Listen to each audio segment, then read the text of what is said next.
Welcome back to Altrady's Beginner Crypto Trader series. In this one, we'll cover what crypto trading actually means and give you the basics of how crypto markets work. Now that you understand what trading is, let's talk about how it applies to crypto specifically.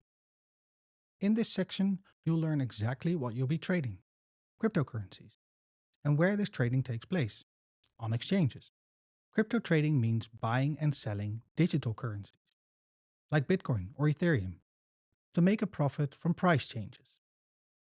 Just like with traditional trading, the goal is the same: buy low and sell high, or sometimes sell high first and then buy back lower, which is specifically useful when the market is going down, but you still want to make a profit. Crypto markets are a bit different from traditional stock or forex markets. Crypto is still young. It's not as big and stable as traditional markets. Prices can move up or down very fast, sometimes within minutes. That's what makes it exciting, but also risky. Unlike stock markets that close at night and weekends, crypto trades 24/7. That means opportunities don't wait for Monday morning. But it also means you need to manage your time and energy wisely. Another important thing to know is that not all cryptocurrencies are the same. Some are created for real products or services. Others are meme coins or experiments. As a trader, you need to know why you're trading a coin. Not just follow the hype just because some coin has a dog on it. Doesn't mean it's going to the moon, although sometimes it does, and that explains why we're all so confused. Let's look at the main types of crypto assets. Bitcoin, the original cryptocurrency, often called digital gold. Altcoins. These are all the other cryptocurrencies. Examples include Ethereum, Solana, Chainlink, and thousands more. Altcoins can also be grouped into sectors, like AI, DeFi, decentralized finance, gaming, and RWA, real world assets. For example, tokens that represent stocks or real estate.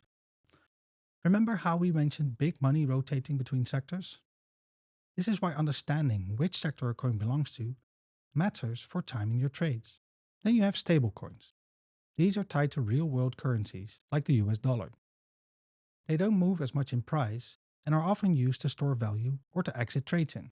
Also, not all coins have the same trading volume. Smaller, less popular coins can move much more widely than major ones like Bitcoin or Ethereum. For example, Bitcoin might trade billions of dollars a day, while a small altcoin might only trade for a few thousand. When you're starting out, it's smart to stick with well-known coins and trade smaller amounts. First, focus on building your skills, not chasing the big wins. Crypto is traded on two main types of platforms: centralized exchanges. These are platforms like Binance, Qcoin, or Coinbase. They're easy to use, fast, and more secure for beginners. This is where most traders start. Then you have decentralized exchanges. These let you trade directly from your own wallet without an account. They give more control, but are also more complex and riskier for beginners. In this course, we'll focus on centralized exchanges. We'll use the Altrady platform, which connects to major centralized exchanges and gives you powerful tools to trade smarter, all from one place. Instead of jumping between different apps and accounts, Altrady lets you manage everything: markets, orders, portfolios, all in one simple workspace. That's it for the basics of the crypto market. In the next video, we'll show you how trades actually happen, including what spot and futures markets are and how to understand trading pairs.